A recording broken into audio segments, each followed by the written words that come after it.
Hi, I want to try to take you through an example of a regression problem. So I picked 2.208 in the back of the section because there are quite a few parts to it and should illustrate most of the techniques that come up in this section. So we're interested in concentration of CO2 in the atmosphere. Levels of carbon dioxide, CO2 in the atmosphere are rising rapidly, far above any levels ever before recorded. Levels were around 278 parts per million in 1800 before the Industrial Age and had never in the hundreds of thousands of years before gone above 300 ppm.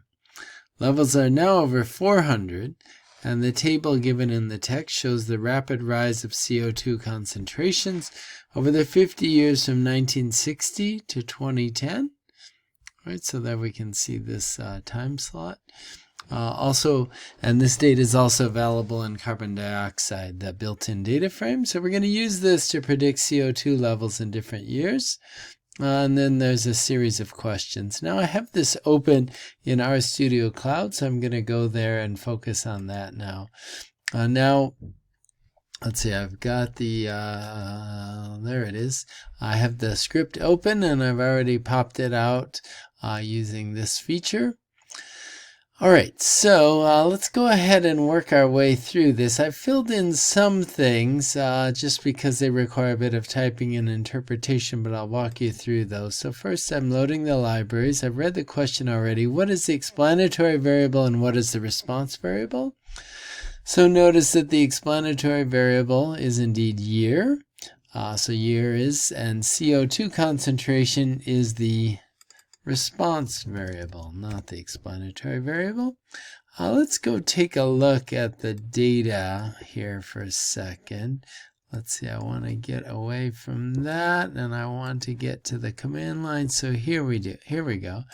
We have the data, so year and CO2. I want you to note, well, actually, let me hold off. All right, so let's say draw a scatter plot of the data. Does there appear to be a linear relationship in the data?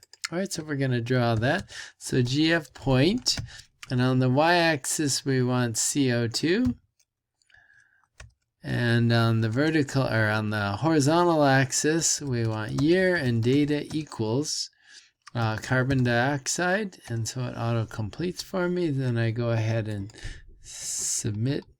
And it's giving me an error message. Don't know how to automatically pick scale for object of type, blah, blah, blah. Aesthetics, blah, blah, blah. So something's funny is going on. So now this is a pretty subtle error. And I wanted to show you because not to make you afraid, but just to make you careful. So I want to go back and look at this data a little bit more clearly. And so if we say, let's get head of carbon dioxide, the first few values. Now something, if you look very carefully, jumps out that strikes fear in people's hearts if you work with data enough, and that's the name for CO2. Notice what they've done. Do you recognize this O? It's actually the number 0. So the name of this variable is actually C02 rather than CO2, which it should be, right? Carbon dioxide. So what that means is, we could rename it. I'm not going to bother with that. But just notice that that is why we're getting this error message. So that's why it's always good to send me your code. This is rare, but what it means is that somewhere along the way in the preparation of this data set and released by the publisher, somebody picked a wrong name, really, for that variable. So we change it to CO2, go ahead and run it, and now we get the scatter plot. Whoosh, that was a bit of relief. Actually, it took me a little while to catch that, so don't think that that was obvious to me either. All right, so fortunately, I was able to find it, and now we want to look at this, and it says, does there appear to be a linear relationship? Well, sure, it looks quite linear, maybe a slight curve at the beginning, but yes, the relationship,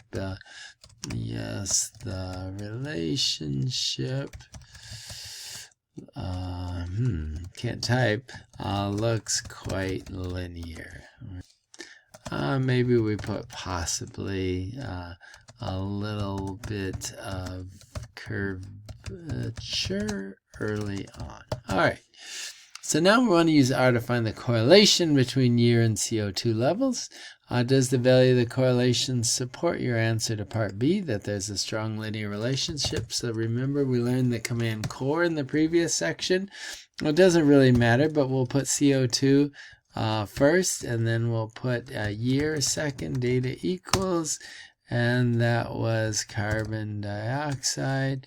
And when we run that, we get 0.993. There are 50 or more warnings. Well, it doesn't really make me feel great, but I know there's nothing actually wrong with that, and I ran it again, and that got away. So I think that was a carryover from something before. So I'm not going to worry about that. We'll see when we go to knit it. In fact, we could go ahead and knit it now just to make sure. Oh, all right. Well, this is interesting. Well, actually, this is not an error. That has to do with the state in which I left this document. So it really wasn't ready to be knit until we finish off the rest. So we'll get to that. All right, let's hope for the best. So we find the correlation is 0.993, as noted here. So that's very close to 1 and matches the very strong linear relationship we see in the scatter plot. So good. Now we're going to use R to calculate the regression line to predict CO2 from year. So let's give it a name, LS mod.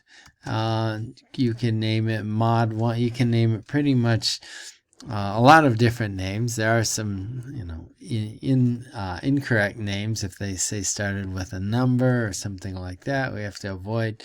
So don't get too tricky, but ls mod is fine if you want to stay safe. Now the function is lm. Some people think it's 1m and misread it, and then you'll get error messages, but it's the letter L, the letter M for linear model. And the response variable is CO2, 02 in this case, year and data equals carbon dioxide, and we're going to go ahead and run that, and we get nothing. But that's because all we've done is saved it in the name ls mod. So now we do summary of ls mod. We can get output if we just wanted a tiny bit of output, the main pieces. We could just type the name of the function and we get the intercept and the slope. But typically, for further work, you'd want to get a little bit more output. So that's why I showed you the summary command. Year has the slope of 1.47, and the interval is, the intercept is negative 2,571 after we interpret the scientific notation. All right, so use R to calculate it. We did. We see that this is indeed the equation. Here's an example of just how to write an equation in R. I'll have some more resources on that as we go. But I put the equation inside dollar signs. I use the wide hat to put a wide hat over CO2. The underscore shows how to put carbon dioxide. Put the 2 in the subscript. Here I did not use the 0 because I was just writing something to display. I'm not referring to the computer at this point, not asking for that variable. Then the rest on the right hand side you can see. All right, interpret the slope of the regression line in terms of carbon dioxide concentrations. So I've written that out already. The slope is B equals 1.47 up above. Carbon dioxide concentrations in the atmosphere have been going up at a rate of about 1.47 parts per million per year. That's one interpretation of the slope. Alternatively, going forward is something we might say that carbon dioxide concentrations tend to increase by about 1.47 parts per million each year, or are associated with that sort of change. The main thing is, kind of to try to avoid a specific cause and effect relationship from an observational study where it's not warranted. So you have to be a bit sensitive to the wording. So in F, what is the intercept of the line? Doesn't make any sense in this context. And why or why not? So the intercept is A equals negative 2571. So this is the expected concentration in the year 0, but clearly this estimate doesn't make any sense since the concentration cannot be negative. All right. So the linear trend clearly does not extend back that far to the year 0. Certainly weren't collecting this kind of data then. And we cannot extrapolate back all the way to the year 0. So beware the dangers of extrapolation. That's first of many times I'll say that. Use a regression line to predict the CO2 level in 2003 and in 2020. So I've written out the predictions using the equations here and just sort of arithmetic or using a calculator to get those predictions. Now 2020 we'd worry about because once again it's clearly extrapolation and we wouldn't trust it as much. But I also wanted to show you how you could use the predict function for LS mod. I've shown how to do that in the introduction to R or regression with R handout or PDF. But let's see how we could use it here. These are the years 2003 and in 2020. Oh, wait, that's not going to work, is it? Why is it not going to work? Well, let's take a look. View of, let's say, carbon dioxide.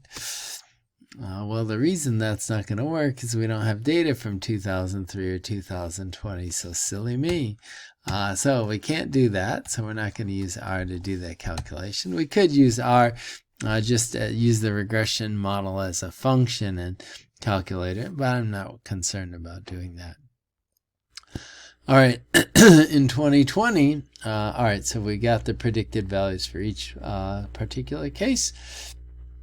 This seems reasonable because it's between 2000 and 2005. This not so reasonable because of the dangers of extrapolation. Now find the residual for 2010. And here we do have an observed value here, so we can check against that. So residual for LS mod, and we can put in 11 for row 11 here and get the prediction, and it's 4.647. Okay, so I get, when I run this residual of LS mod number 11, I get 4.648. And in 2010, the predicted concentration is given from the regression equation to be 383.7. And so that's our predicted value. We see in the data that the actual concentration that year is 389.78. So the residual is 389.78 minus 383.7. or 6.08. So the concentration in 2010 was quite a bit bigger than the predicted value. But wait, didn't R tell us that the residual is 4.648? And this gave us 6.08. So what gives here? Well, let's take a look. This calculation, well, actually, let's go back up and notice that the actual slope is 1.471. So we'll notice if we're doing this calculation by hand, let's take a look. If we used minus 2571 plus 1.47 times 2010, we get this, but if we use 1.471, we actually get fairly different number because we're working with years, which are really large numbers. So to be more accurate here and to agree, we shouldn't have rounded off to only 2 decimal places. So we should have 385.71 for the prediction here. So let's go ahead and put that in, 385.71. 1.471. So the actual was 389.78. The predicted was 385.71. And instead of 6.08, what we should have gotten was 389.78 minus 385.71, so 4.07. which is a whole lot closer to the 4.64. It's not perfect. We still got some more decimals that we could extract out or get for a little bit more detail if we wanted to take this a little bit further. But I just want to make a point that in some cases, to match up what R is giving, we need to be more careful with significant, well, I wouldn't even call it significant digits, the estimation, because this is different from taking a reading. This is the precision of the estimates of the model, so it's not really the precision of the data itself. So the whole issue of significant digits, or how many digits to keep, can become kind of messy. But in this case, given that we're working with year, taking another digit or two would probably be useful if we wanted to be careful for making predictions from this model.